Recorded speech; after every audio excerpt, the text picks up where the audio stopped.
బాహుబలికి 10 ఏళ్లు action look దిగిన natural star Ramayan కోసం అమితాబ్ మరో సాలిడ్ మూవీతో వస్తున్న ధనుష్ ఇలాంటి cinema updates top 10 cinema news లో చూద్దాం. బాహుబలి మూవీ రీ రిలీజ్ కు రెడీ అవుతోంది. బాహుబలి రిలీజ్ అయి నేటికి 10 ఏళ్లు పూర్తి చేసుకుంది. ఈ సందర్భంగా అక్టోబర్ 31న రీ రిలీజ్ చేయనున్నట్లు డైరెక్టర్ రాజమౌళి ప్రకటించారు. హీరో నాని దర్శకుడు శ్రీకాంత్ ఓదెల కలయికలో వస్తున్న ది ప్యారడైజ్ మూవీ శరవేగంగా షూటింగ్ జరుపుకుంటోంది. తెలుగు, తమిళ, కన్నడ, మలయాళ, బెంగాలీతో పాటు మొత్తం 8 భాషల్లో ఈ సినిమాను విడుదల చేయనున్నారు. ప్రస్తుతం ఈ మూవీ రామోజీ ఫిల్మ్ సిటీలో షూటింగ్ జరుపుకుంటోంది. ప్రత్యేకంగా తీర్చిదిద్దిన సెట్ లో యాక్షన్ కొరియోగ్రాఫర్ రియల్ సతీష్ నేతృత్వంలో భారీ యాక్షన్ ఎపిసోడ్ ని షూట్ చేస్తున్నారు. Star hero Vijay Deverakonda next project పూజా కార్యక్రమాలు వాయిదా పడింది. టాక్సీవాలా ఫేమ్ డైరెక్టర్ రాహుల్ దర్శకత్వంలో ఓ సినిమా చేసేందుకు విజయ్ దేవరకొండ రెడీ అయ్యారు. ఈ మూవీకి సంబంధించిన పూజా కార్యక్రమాలు ఇవాళ ప్రారంభించాలని అనుకున్నారు. కానీ కొన్ని అనివార్య కారణాల వల్ల ఈ పూజా కార్యక్రమం వాయిదా వేశారు. కేర్ ఆఫ్ కంచరపాలెం, ఉమామహేశ్వర, ఉగ్రరూప లాంటి విజయవంతమైన చిత్రాలతో ప్రేక్షకులను మెప్పించిన నిర్మాత ప్రవీణ పరుచూరి ఇప్పుడు ఆమె కొత్తపల్లిలో ఒకప్పుడు అనే సినిమాతో దర్శకురాలిగా పరిచయం అవుతున్నారు. రవీంద్ర విజయ్ ప్రధాన పాత్రలో నటించారు. రానా నిర్మాతగా వ్యవహరిస్తున్న ఈ సినిమా జూలై 18న విడుదల కానుంది. ఈ క్రమంలో ఈ మూవీ ట్రైలర్ ను చిత్ర బృందం రిలీజ్ చేసింది.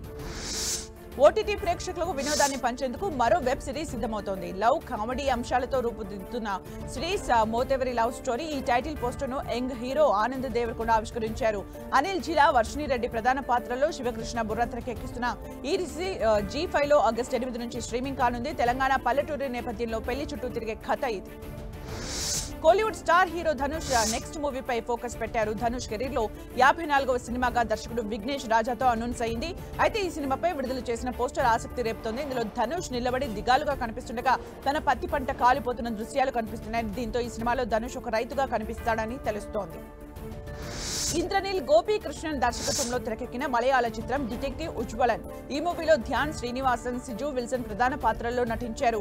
ఈ మిస్టరీ కామెడీ చిత్రం మే 23న ప్రేక్షకుల ముందుకు వచ్చింది. ఇప్పుడు ఓటీటీ ఆడియన్స్ ను అలరించేందుకు సిద్ధమైంది. నెట్ఫ్లిక్స్ వేదికగా రేపటి నుంచి అందుబాటులోకి రానుంది. ఈ విషయాన్ని తెలుపుతూ సంస్థ ఓ పోస్టర్ పంచుకుంది. భాషతో సంబంధం లేకుండా అభిమానుల్ని సొంతం చేసుకున్నారు నటి విద్యా బాలన్. తాజాగా ఆమె కెరీర్ తొలి నాళ్లలోని చేదు అనుభవాన్ని గుర్తు చేసుకున్నారు. మోహన్ లాల్ తో సినిమా మధ్యలో ఆగిపోవడంతో రాత్రికి రాత్రే 9 ప్రాజెక్టుల్లో తనను తీశారని వెల్లడించారు.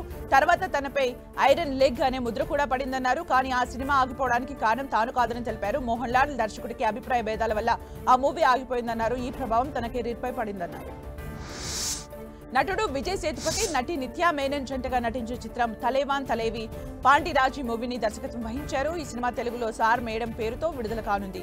తాజాగా ఈ మూవీ టైటిల్ టీజర్ ను విడుదల చేశారు. మధ్యతరగతి కుటుంబంలోని భార్యాభర్తల పాత్రల్లో నిత్యా మేనన్, విజయ్ సేతుపతి ఎంతో సహజంగా కనిపించి ఆకట్టుకుంటున్నారు. ప్రతిష్టాత్మకంగా రానున్న చిత్రం రామాయణంలో బాలీవుడ్ అగ్ర నటుడు అమితాబ్ బచ్చన్ కూడా నటిస్తున్నట్లు తెలుస్తోంది. ఈ మూవీలో రణబీర్ కపూర్, నటి సాయి పల్లవి నటిస్తున్నారు. అయితే మహాభారతం ఆధారంగా ఇటీవల రూపొందిన కల్కి 2998 ADలో అశ్వత్థామ పాత్రలో అద్భుతమైన నటనతో ఆశ్చర్యపరిచారు బిగ్ బి. ఇప్పుడు ఆయన రామాయణంలోనూ భాగం కానున్నట్లు టాక్ వినిపిస్తోంది. ఇందులో జటాయు పాత్రను అమితాబ్ వాయిస్ ఓవర్ ఇవ్వనున్నట్లు తెలుస్తోంది. అయితే దీనిపై అధికారిక ప్రకటన కోసం ఆ అభిమానులు ఎదురు చూస్తున్నారు.